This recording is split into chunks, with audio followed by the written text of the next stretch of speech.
Hello, everyone. Welcome to the Post Patrol. I'm your host, Gunnar Schonbeck. I'm here with Ty and Jules. How are your days going? Pretty solid day. Nothing to complain about. Nothing too crazy. Uh, Horrible because of the All-Star reserves.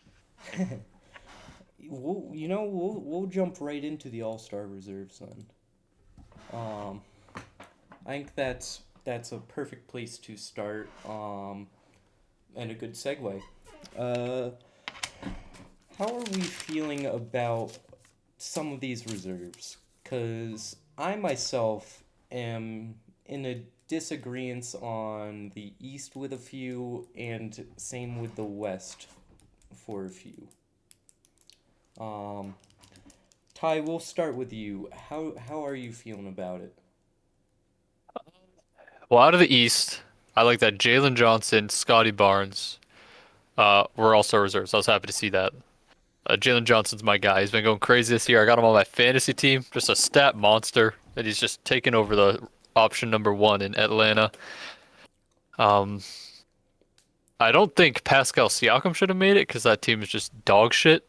They're last in the Eastern Conference, and after going to the finals, losing their best player, and then being dead last proves that Pascal Siakam is not that valuable. Like they should not be a 15 seed after making the finals just because they lost one player. Um, that's just my opinion on Pascal Siakam. Any issues in the West for you, Ty? I did not like Chet Holmgren being there. He's option number three on his team. He's averaging what, like 17 points, eight boards, two blocks or something is a stat line. I just think you could find a number one option from other teams that are more deserving than the number three option on the best team. Okay, all right. Jules, what about you? Because I Where, think where, where do you want me to start? I knew I knew this was gonna happen because I know you got a lot of issues with these reserves. I we'll I start do. out in the East. And we'll get Okay. to the juicy part of the West for you because that was big. I'm with you on both on the West as well. Okay. So in the East, I believe the people. I'm trying to bring it up on my end, just for like all like the final fan voting, and I know the fan voting isn't the end all be all because it gets with the coaches and the GMs thereafter, but you're telling me that Michael Porter Jr. is not an all-star this year on the Brooklyn Nets. And for Ty, I disagree because I think regardless if you're a 15 seed or 1 seed, if your best players impact strictly alone, not just by wins and losses, but just purely by like even you could argue PRA, is outproducing somebody's first or second option on a better team. I think they deserve the nod. I don't really care about like the seeding, so I'm glad Pascal's there. That's my hot take on it. Like I love Pascal there, but the fact that MPJ is not here is a war crime. MPJ's impact of him being a number one option on this Brooklyn Nets team and his shooting splits have been absurd. We're talking about MPJ never passed the rock Porter Jr. being able to average his career assists and career facilitation and playmaking on this Brooklyn Nets team deserves him to be a spot. The fact that he's not here is is terrible, and Brandon Ingram not being in here is terrible. Like the Raptors are fighting for a top two seed in the East, and most two seeds, like you historically, the top two seeds usually get two All Stars, and Brandon Ingram has been outproducing Norman Powell this whole year. I think they're separated by 1 point, but he shoots significantly better from the field. He averages more rebounds. He gives you more assists. He has more on ball gravity. He's one of the best mid range shooters in basketball. And him not being here is a disgrace. Um, Gunnar, I know you were pushing for Derek White to be here as well. Ty, I don't know if you feel the same. I think Derek White has a strong case to be here in the East. I would take them both over Norman Powell and Karl Anthony Towns at minimum. That's totally fair. I'm just gonna chip in on the East real quick. I don't think Norman Powell should have been here. I understand his case, and it makes sense because he was on fire at the beginning of the year. But ever since he's cooled off a little bit, um, I don't think he should have. I'm still on the train. Derek White is a snub here. Um, I understand. I also would go. Karl Anthony Towns shouldn't have been here. He's not been great at all this season. This is not the same Yep. cat as he was the last few years, and I don't understand it. The Mike Brown system should have made him a even better offensive player, if anything. Mm-hmm. Um, and we're just not seeing that this year. Um, Siakam, I'm fine with Siakam. Jalen Duren, he has a good case. I think it's it's it's fine. I'm fine with Duren here. You could have gone with someone else. But the biggest snub in the East is easily Michael Porter Jr., and I don't think it's even close. Um, Jules, we'll go to the West for you now, because this is where the All Star reserves I just disagree with the most. I so all time talks, and I've been talking about this with some other bigger basketball creators on TikTok. That's my platform. If you guys are watching, go follow me, Jules Compton. Um, by far the biggest snub in this year's All Star game is Kawhi Leonard. Um, I'm fine. I understand the argument for LeBron James. You know, you have to keep the streak alive and all this kind of stuff, but like the whole LeBron James arc this season, we have to like understand that LeBron playing 28 games, and I believe Kawhi's played 30, 31, or 32. He's played more games. He's been the top 10 player in the league, in my opinion. He's had this resurgence on defense. He's averaging damn near his career high in points. He's part of 50, 40, 90 this year. It's it's just a travesty that Kawhi Leonard is not an All-Star reserve. Like I don't get it. I feel that. Other than Kawhi for me, because I don't think LeBron should have been an All Star this year, because Kawhi's just been so much better, especially with the resurgence of the Clippers now. Um, I'm gonna go. Devin Booker shouldn't have been an All Star. This is the worst career season since like his rookie year or sophomore year. He just shouldn't have been here. If you're gonna take someone from the Suns, it's Dylan Brooks. Dylan Brooks has been phenomenal this year, career highs all around. Um, Booker also has been injured, and the most valuable player to the Suns, and who has been the best player on the court also, while Booker is playing, is has been Dylan Brooks. Dylan Brooks should have been here over Devin Booker. I also don't think Chet should have been here. If I'm not doing Chet, it should have been Sengun. Um, Yeah, I've been a Sengun guy. I understand he's been inconsistent throughout the season, but he definitely like more valuable and has been playing so much better than Chet has, in my opinion, this whole season. Otherwise, Anthony Edwards again should have been a starter over Steph. He shouldn't have been a reserve.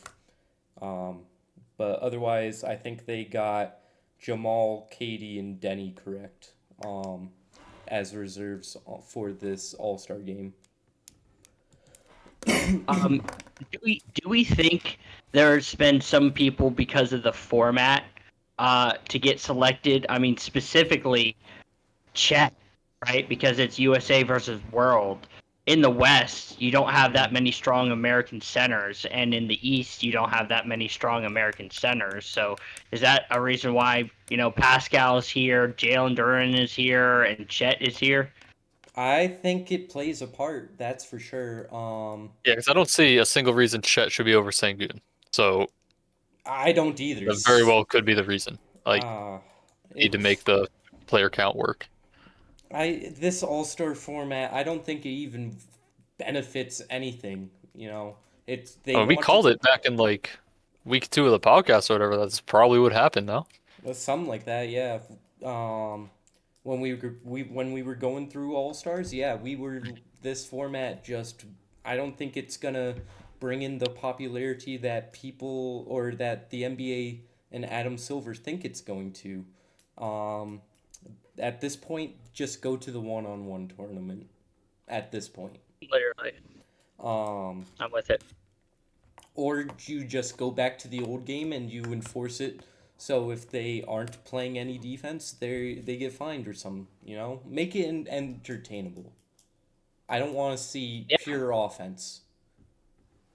yeah, because like the only other excuse I see with Chet being here is that he provides rim protection and roaming and that kind of stuff. But again, It's the it's an All Star all-star game. game.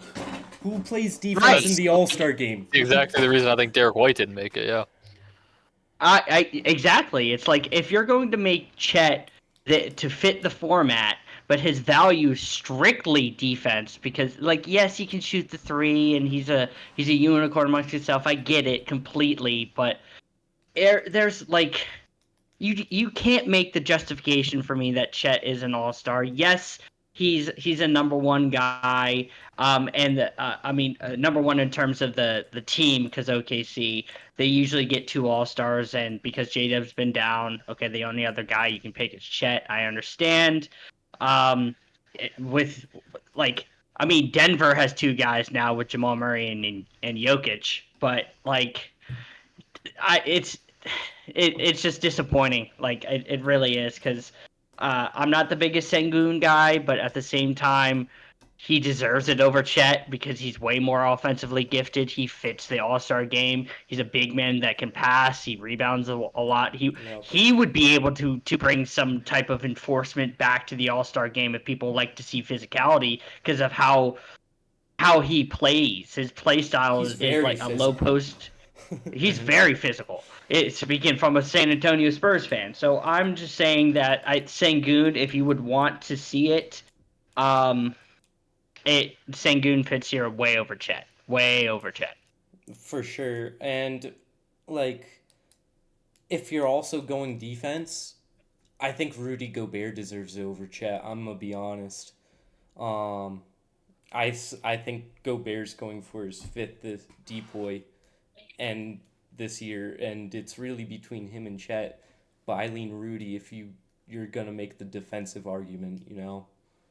So that's our thoughts on the whole All Star game situation. Um, let's get into some juicy stuff, fellas, and what is going on with Giannis right now in the Milwaukee Bucks? As Giannis has officially requested a trade 2 weeks ago, and they're going to part ways now, and they're trying to get rid of him by the trade deadline, or so it seems. Um, what are our thoughts? Where do you guys think Giannis goes now? And what do you think the packages are gonna look like? Um, for me, I've been in the minority with this. And it kind of sucks because I'll bring this up. I was pushing for him to be on the Nets because of the finances that make sense. I know the trade does it seems weird. Like why the hell would he want to go on the Nets? Um, if they trade MPJ and a couple of the young guys that they just drafted and a couple draft picks in the future, you're basically resetting yourself. But because Brooklyn has always historically gone out and bought free agents, it would make sense in the 2027 free agency class to go and revolve around Giannis, go get like a Donovan Mitchell or something like that, because people are starting to monitor Donovan Mitchell's situation over in Cleveland. Um, as for that to be true for Brooklyn, I just brought it up. It looks like Brooklyn has made no contact with Milwaukee as of right now, so I don't Sadly. know if that's going to happen. Um, so if he ends up getting traded by the deadline, my team to look out for is Miami. Um, I think that they have the best trade on the table because they have the young assets. I believe the package is a combination of Tyler Hero, Khalil Ware, Fontecchio slash Terry Rozier, and then I think two first rounders in 2030 and 2032, as well as a draft swap. Um, I think in 2034 or something like that. So they have developmental players where they could get the compensation as Milwaukee would want. They can revolve around Hero, Ware, KPJ, and Turner, and not be a floundering franchise for the next few years. Um, in my opinion, I think Miami is probably the strongest fit for Giannis at this point. That's that makes sense. Ty, what about you? I was gonna say Miami as well. I think the Bucks. I'm big on Khalil Ware, so I think he would be a great addition. Um, I'm not positive what the package the Timberwolves are offering is. I'm trying to look it up right now. Do either of you know it all? I do not. I assume Rob Dillingham's going to be a part of it, which Right. I that's kind of weird in my opinion. Um, because they don't have a point guard, and would the Bucks give up a point guard at that point as well? I don't think they would. Maybe if they have to make Yeah. money work. Um, but otherwise, it's like I just don't know what the actual package Right. is. Um, So Because I from from my end, what I see is Minnesota. Does nothing is leaked for the specific trade packages, but like yes, you're giving up Rob Dillingham, but like the big piece around it would probably have to be Julius Randle or Rudy Gobert. One of them have to leave. If you want to even say Jalen McDaniels, that's part of the one of the three or two of the three that have to be involved in that trade. But because of the contracts, they have to get a third or fourth team involved because of how to just to make money work. So because of that alone, we don't know who the third or fourth team would be, and why would a third or fourth team be wanting to be invested if they're not going to get anything out of it. So if there's a third team, like let's just say Portland, for example, because they've been a dark horse with Drew Holiday's rumblings, they could end up getting a Jalen McDaniels or a Julius Randle in the trade itself, and Minnesota gets Drew Holiday, Giannis, and Anthony Edwards, and hopefully they can keep Rudy because that's a great defensive slanted lineup with Giannis now at the helm and Anthony Edwards being a great ISO scorer.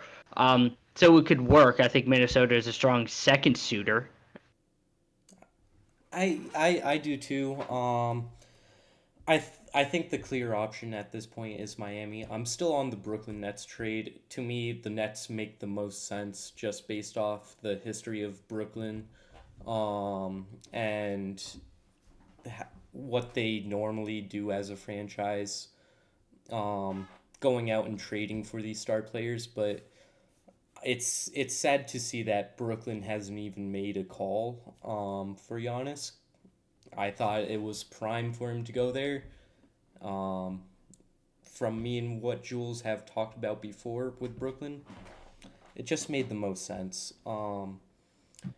The other teams involved, other than Miami and Minnesota, being the two like main teams, have been Minnesota,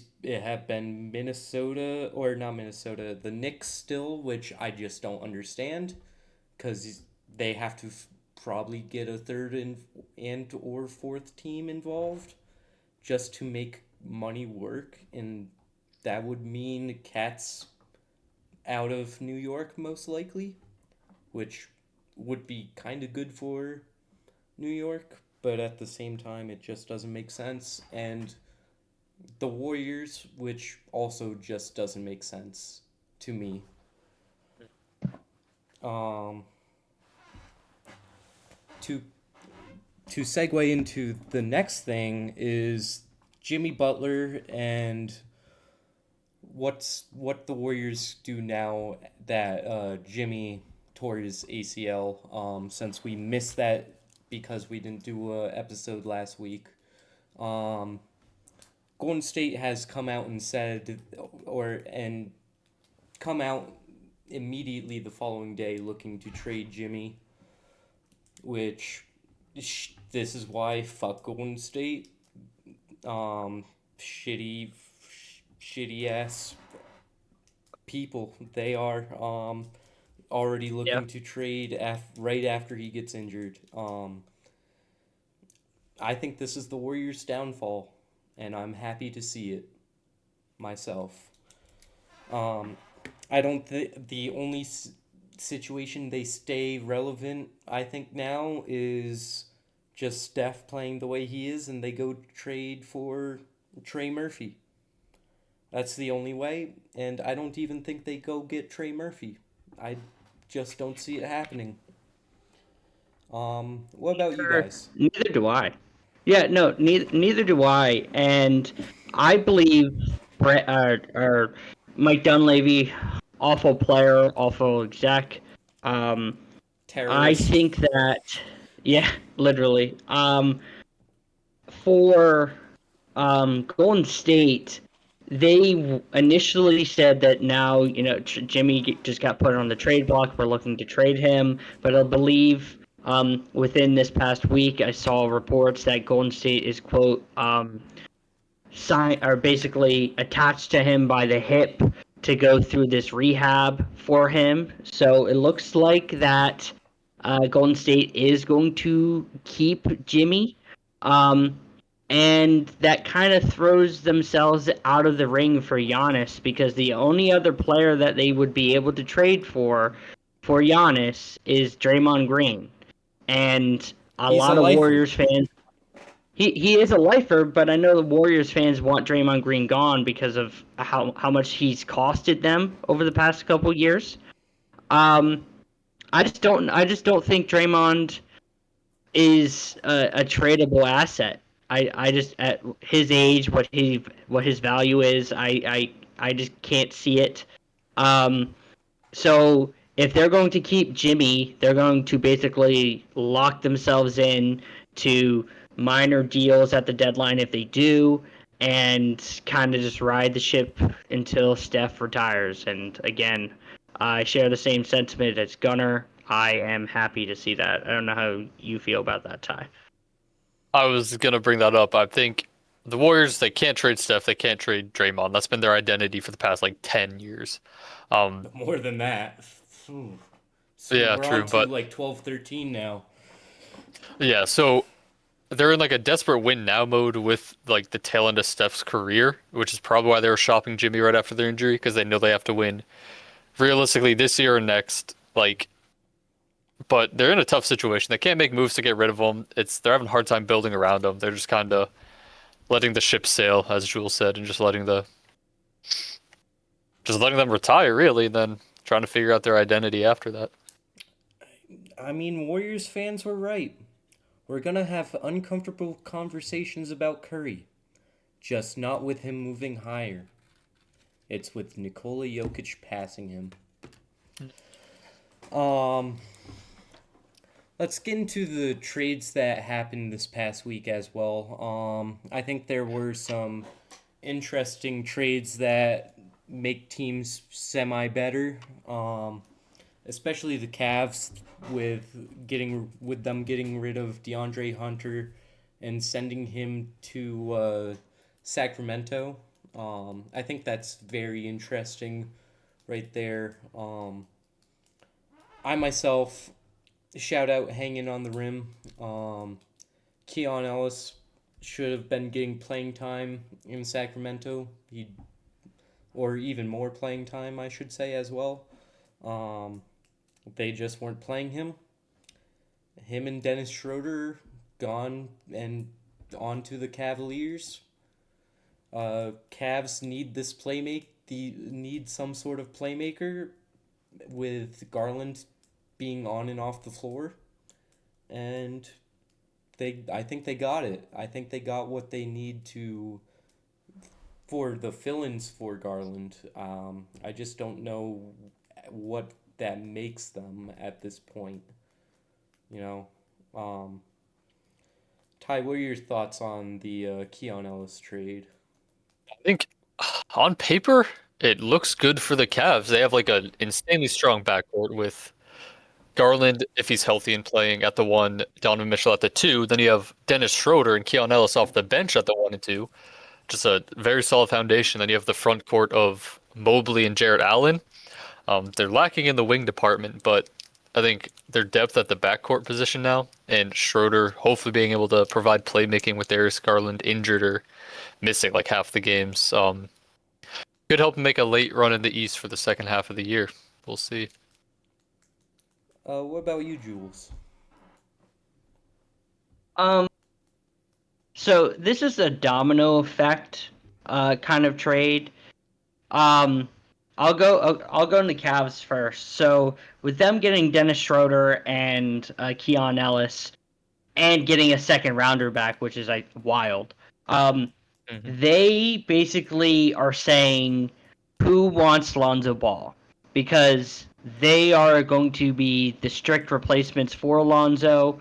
Lonzo's having a horrendous year coming off the bench, so Keon Ellis can provide that 3-and-D guard off the bench, while Dennis Schroeder can give you at least spot minutes when Garland's off the court, and still run that offense on a good enough level. So immediately, that's a W for the Cavs. I might be in the minority for this, and it's not because I like the dude, but I see some type of like future with Hunter on the on the Kings. And why I say that is because of what is probably going to happen. Again, domino effect trade. Yeah. Is that this is the first thing to fall. And inevitably, I do think Zach LaVine's gone, DeMar DeRozan's gone, and I don't know if Sabonis will leave, but if he does, you basically have a 3-and-D type wing to basically solidify your defense. Doug Christie is a defensive-minded coach, and you can build yourself from that. I know DeAndre Hunter's having his worst season as an NBA player as of right now, but there's some type of future to where if you're basically fire sailing everybody and he's your lead guy, it's a similar type of situation with like Kuminga and leaving the Warriors. DeAndre Hunter was disgruntled with the Cavs. He wasn't getting the same type of role he was getting in Atlanta, and a fresh new start needed to happen. And I think Sac is a decent spot where Doug Christie can use him in however he wants. He can use him as the 3-and-D type of guy he's capable of been doing, and you kind of just go with it. If Hunter ends up being semi-decent, then you got at least some of the trade value back. Like, I do understand that the Kings probably lost this trade, but I'm really trying to be optimistic for all the 2 Sacramento Kings fans that I know, because it's just a non-existent fan base, and I feel sorry, but I do see some type of benefit with Hunter being even a young-ish 3-and-D wing and they have high value, and if you're getting him for Keon Ellis and Dennis Schroeder, that's not the end of the world. It looks bad, but there can be something in the future, because what Sack basically is at this point is just a salary dump type of place to get rid of the like bad contracts. And if Hunter's not going to um, probably sign back there once his contract is done, once he's 31. But if he can provide any type of good value offensively um, for the Kings, for the new Kings after the trade deadline, then I see it as okay, like we have something we can build from there, because you have to base it off of where you're at, and they're at the rock bottom. So this is just the minor step up for Sacramento, to where it's like, okay, now we have at least a 3-and-D wing that um is valued in the league. How do we base our franchise, and how do we get our star players to revolve around a person that's about to enter his prime, his defensive prime, going from there? So I just want to be objective and say I do think the Kings lost, but there's something there. There is something. I think for the Kings, this makes it a little bit interesting, right?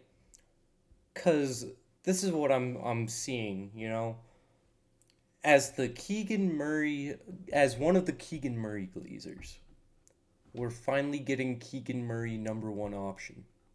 This is what I've wanted for a bit now, ever since De'Aaron Fox left.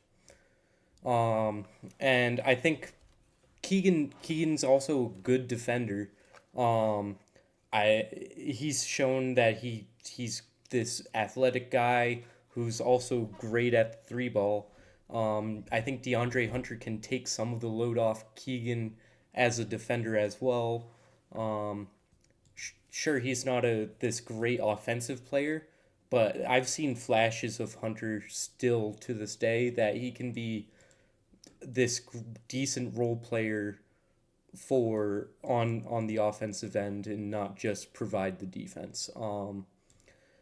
I don't really want to talk about the Bulls part of this trade because they won and fucked the Bulls, or didn't win, but You're they not got pieces back that are important. you're not moved by Dark Sarge. Bruh, I'm not anymore. I used to love Sarge, but he's not That's it.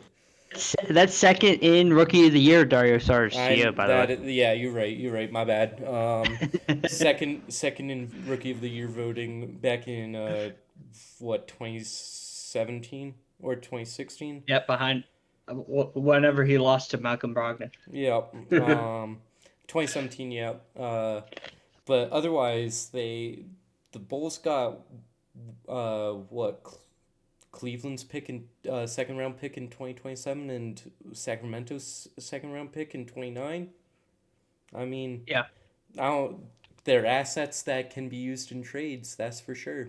But otherwise, fuck the Chicago Bulls. Yeah. The last trade we have that happened was from yesterday with the Trailblazers getting Vit, and the Hawks received Reith and 2 second round picks. Um, the Hawks got a bag of chips and gave up Vit. That's really what it was. Ty, we'll start with you, and what are your thoughts on this trade? You know, I didn't see anything about it, to be completely honest. that's fair. That's totally fair. I don't think it's a high impact trade for either team, really. That's It that's understandable. Yeah, it's not like a high impact trade, but I like Vit in watching Hawks games this year. He provides a lot of dribble pull up and high percentage transition threes. Um, where Portland, I think, kind of needs that because they've been one of the more streaky shooting teams in the league. Um, so having some type of release valve in a backup unit that definitely struggles at spacing is good. I think Portland um, got somebody that they needed. I don't think that they're going to make huge moves. And if they do, I do think that they move off of Drew Holiday, but we'll cross that bridge when we get there.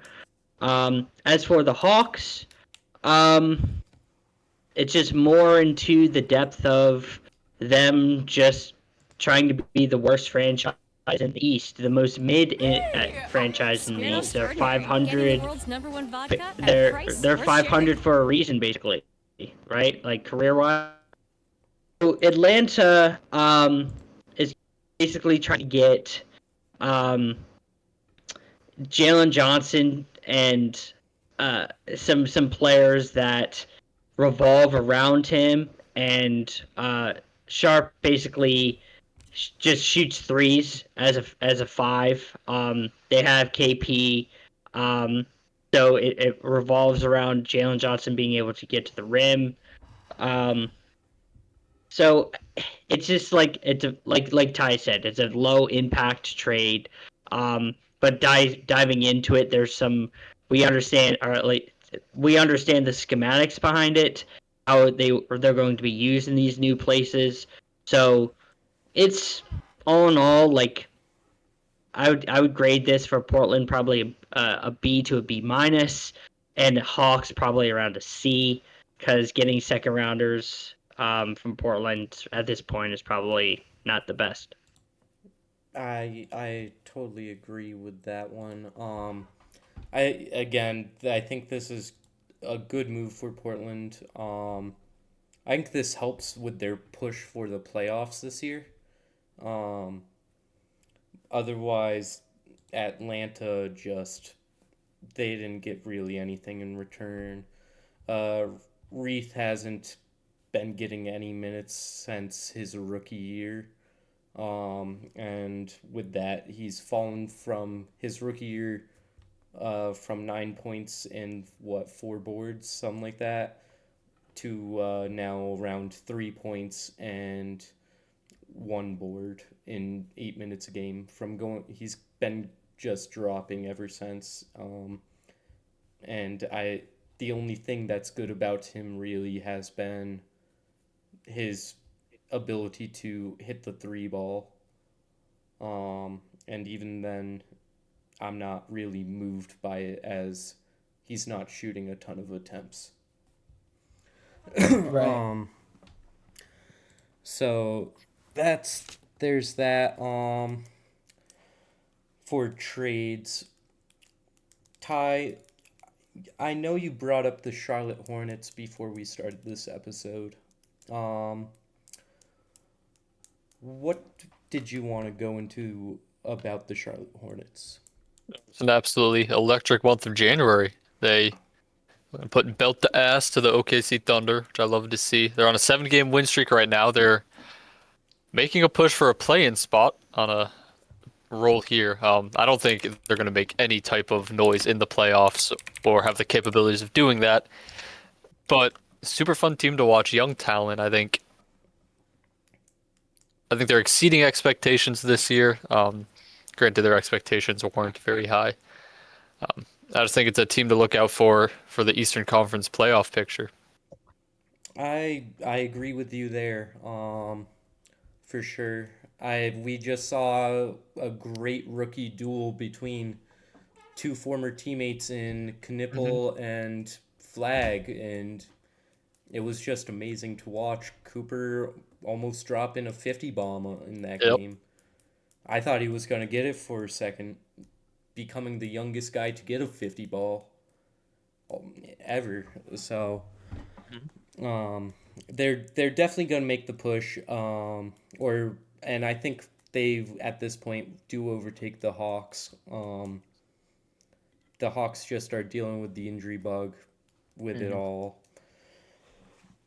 Excuse me. And then for you, Jules, what are your thoughts on the Hornets as of right now? So, I watched the game today against the Pelicans, and I was laughing because at halftime they were down by 15. And this is such an interesting team for several reasons. One, they have the same capable. This is going to sound far fetched, but I'll walk with me. They have the same offensive firepower as Denver and OKC, but their floor is the Pacers and the Pelicans. Yep. This is how, like, that's how dynamic the Hornets are, and that's why it's so hard to gauge them. Because if you're scoring 150 against OKC, and then another game you're not even scoring 100, you're scoring 96, and you get a game winner against you, because of Brandon Ingram. Um, that is so, like, there is some flaws about that. Yeah. But what is consistent about the Hornets' success is that I believe, I don't have the screenshot anymore on my end. The last time I checked, they are third or fourth in offensive rebound rate and third and fourth in defensive rebound rate. And I know that, we don't like the advanced metrics, but to simplify it, they win in the margins better than a lot of these better teams, and they're gaining more possessions, meaning that they can score more points. You have Miles Bridges, you have Diabate, you have Kalkbrenner, and then you have guys who love to shoot the ball. Brandon Miller, LaMelo Ball, Con Knipple, who basically, if they get like 2 or 3 offensive rebounds in a possession, they have more chances to score, meaning that they're just getting more and more opportunities to score 150 points. So this team is definitely going to be a play-in team, bare minimum. Mm-hmm. And to be honest with you, they are going to be able to steal a couple games against whoever they face out of the East. I don't care if it's Detroit. I don't care if it's Boston. I don't care if it's New York, because they are able to win the possession battle by a good margin. That puts up. That's a reason why they're beating Denver. They're beating San Antonio. They beat the hell out of the Thunder. It's because the marginal stuff that they're going to do and how young they are. It's a fantastic watch, and again, as a Spurs fan, and them beating us the other day, it was kind of like, what the hell? Like, this Hornets team was inept for God knows how long, and now all of a sudden they have a 7-footer in Kalkbrenner who is able to rebound very well for his position. Diabate is an athletic freak. Miles Bridges providing value with his tenacious rebounding. He doesn't shoot the ball well, but he gets to the lane. He's still one of the athletic guys. And then again, Mr. Brandon, I never I never seen a shot I don't like Miller.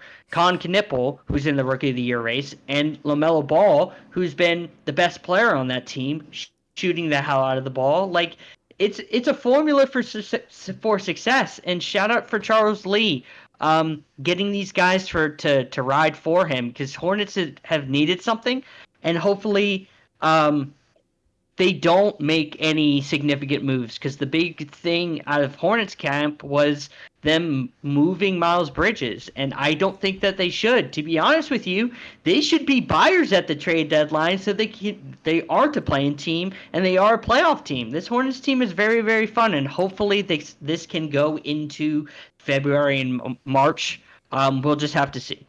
100%.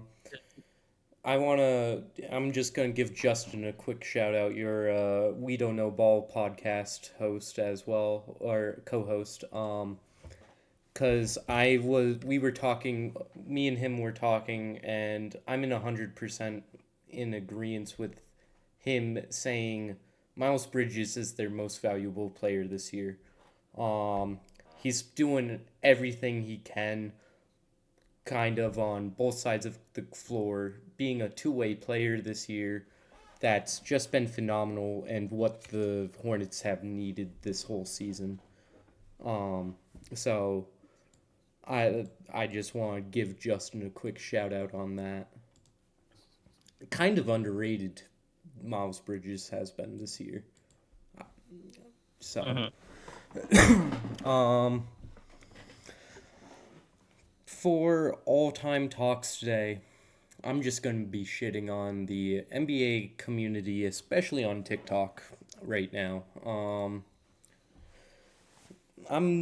I'm gonna call it now. Right now, we're in the quote unquote dead ball era of basketball talk for the community.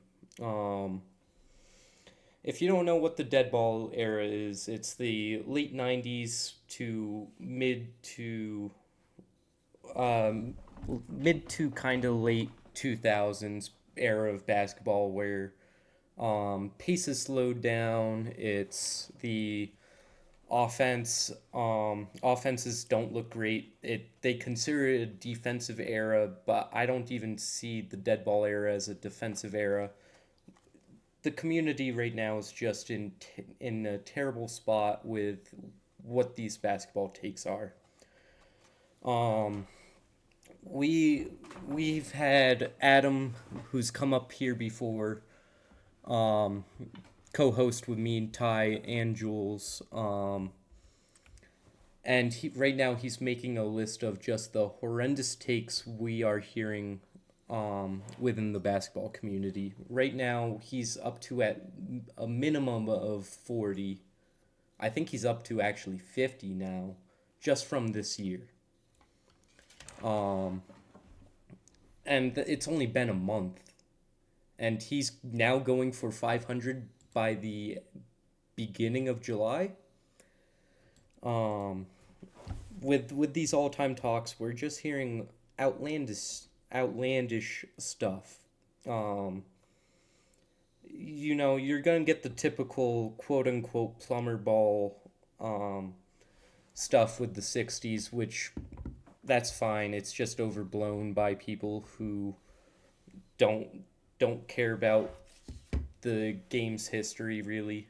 But at the same time, I'm hearing stuff like today, um, or even last night with Rajon Rondo is just better at basketball than Chris Paul, just because he has a ring in playoffs.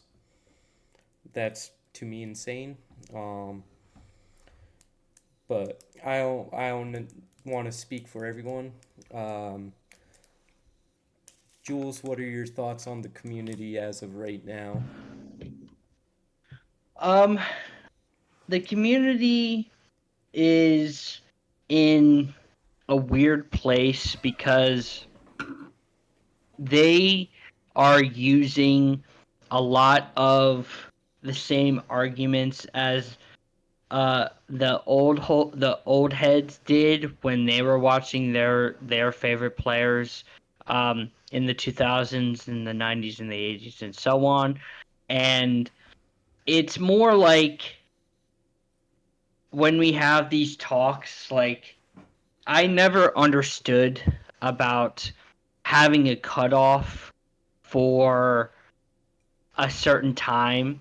I feel like the NBA community is the only community that says, or that we justify people having lists, quote unquote, post merger, and it gets to like such a weird thing because when we talk like comparisons between players and have to objectify um their revelations of stuff, it's like people don't do the homework that they are supposed to do, and that's why I say the NBA community is the laziest community in sports. It's because they just go off of what ESPN says and Twitter guys, like Kendrick Perkins and those people, and it gets to a point where it's like the community starts to become sheep and not be able to form their own opinions.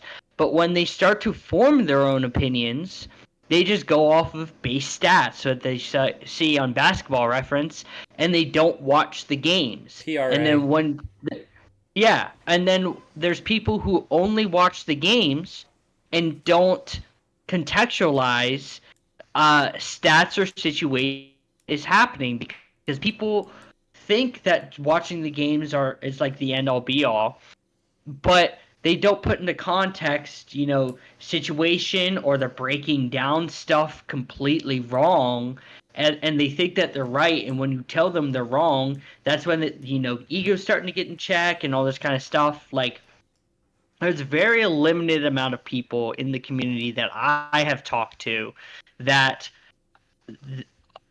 will give me some credit, because I'm like, even though I make content on TikTok, like, I'm able to break down some stuff. It's not to the complexity of former players or coaches or stuff like that can, but in talking to former players and coaches, they have said to me that, okay, you can break down film, you understand what you're seeing and all this kind of stuff. So I'm not saying that I'm an expert, but that's where I'm able to see all aspects of evaluation and try to bring them into a justification of being able to meet all criteria and try to be very open-minded.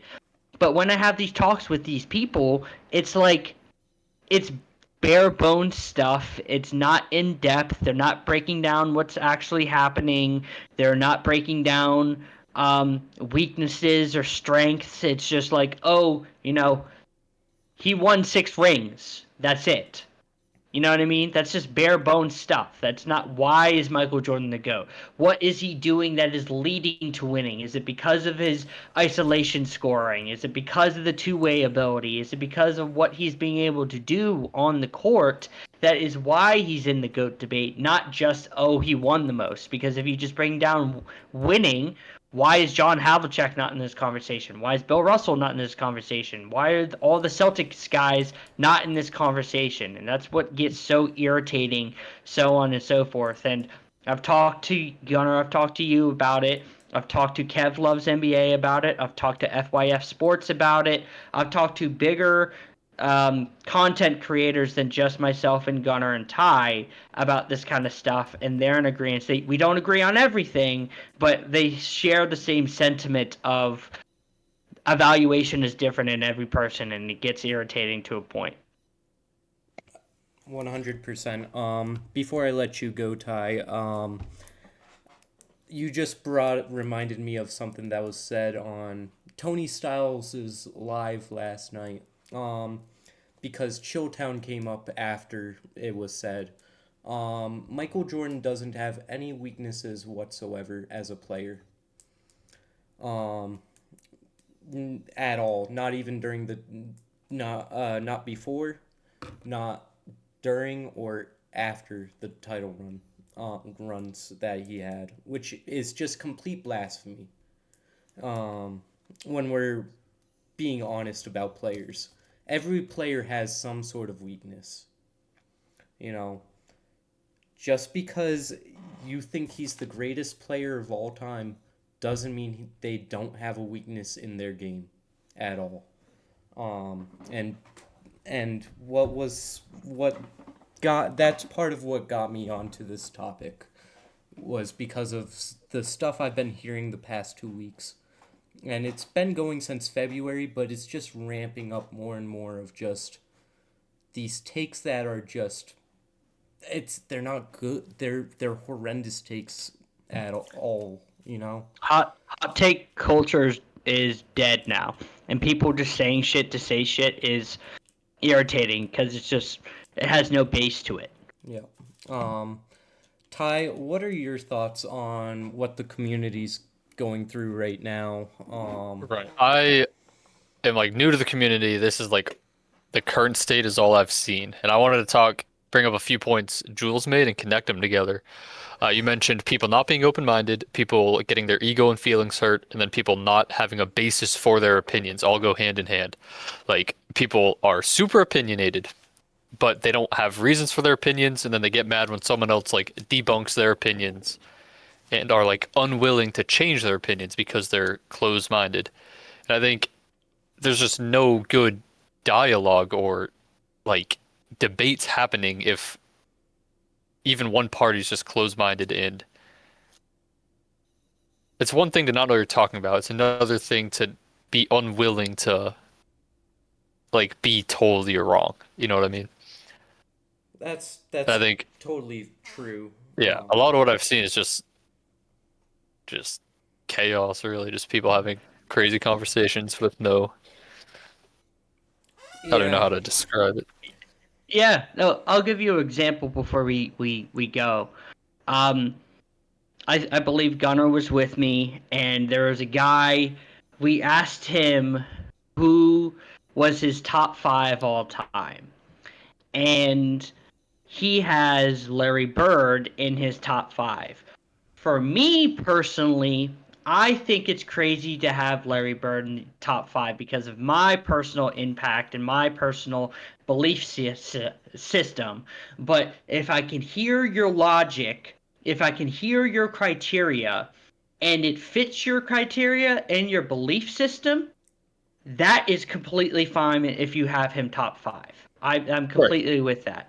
But this person specifically valued championships over like everything, it seemed like, and that it was the same person who said Rondo was over Chris Paul because he has 2 rings and I Chris was Paul has Mhm. not I nothing. was not in that for that part. Sounds like a Oh, Celtics fan to me.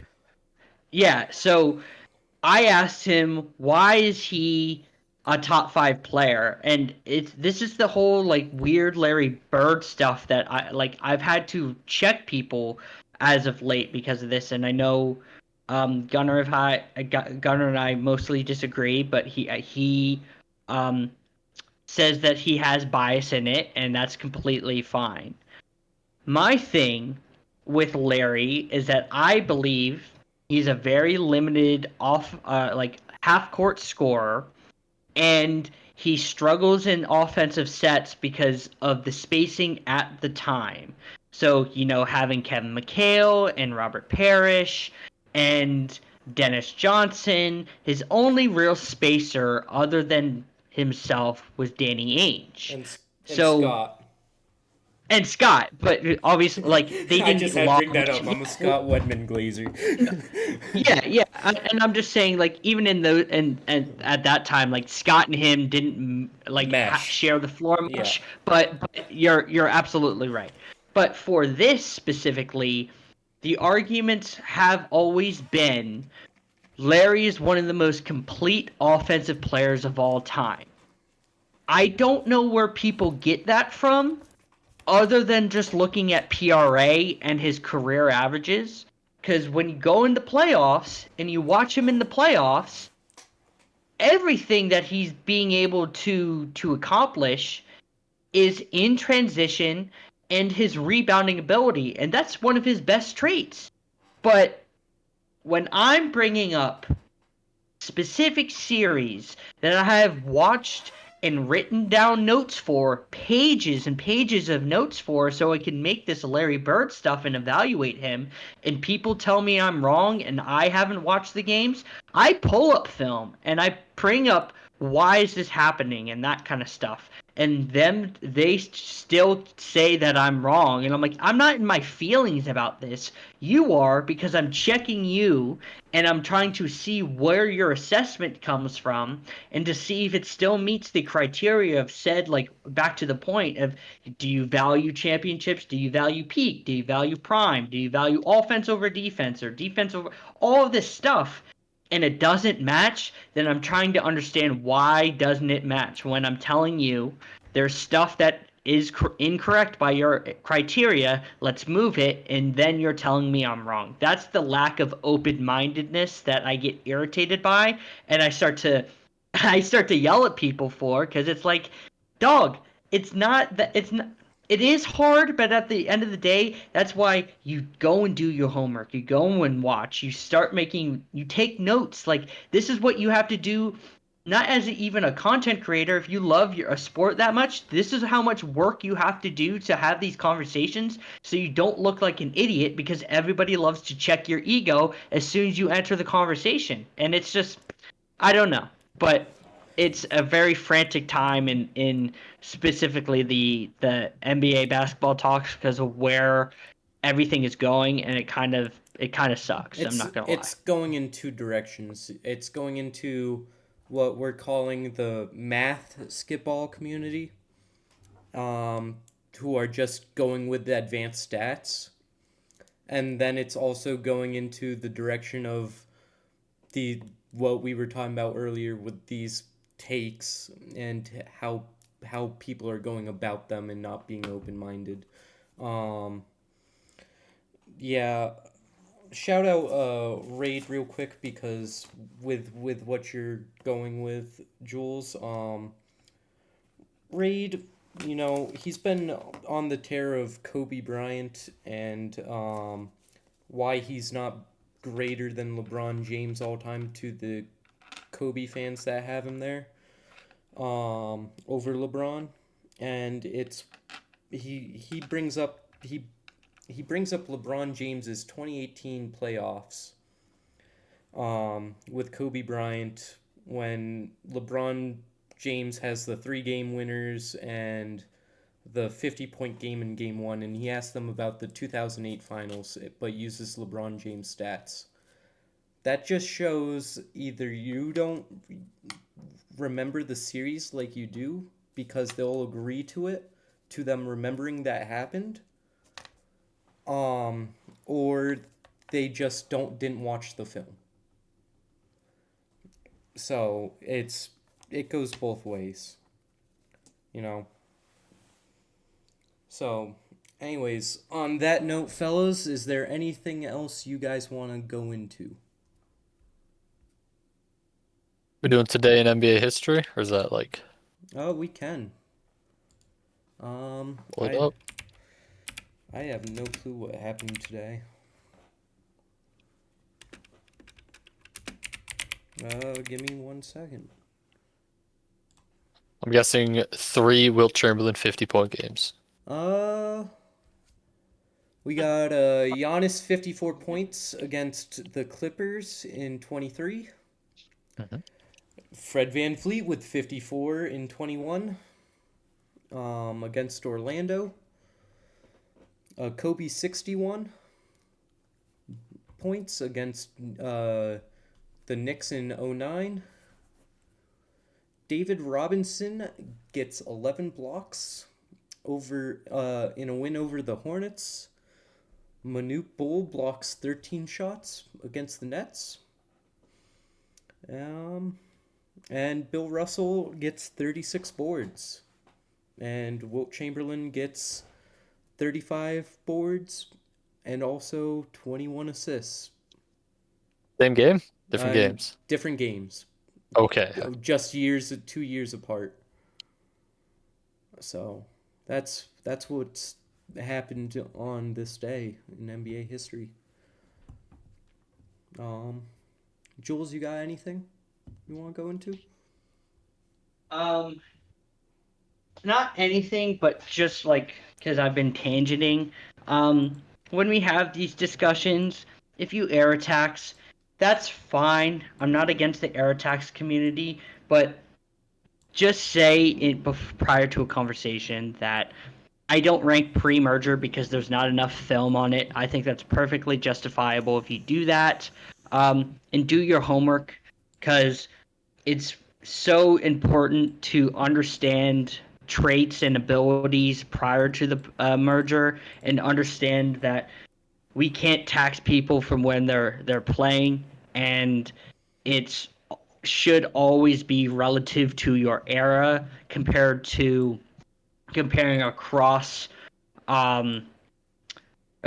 eras, because it's not fair for somebody in 2026 to have the advantages we have today compared to somebody who's having to travel in a compact bus or car, who's playing in Converses, who might not be able to even enter a hotel because of the color of their skin.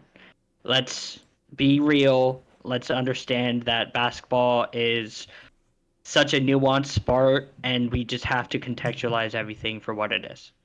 Agreed. On that note, thank you guys for watching. I hope you have a wonderful rest of your night or day, wherever you're watching from. Goodbye.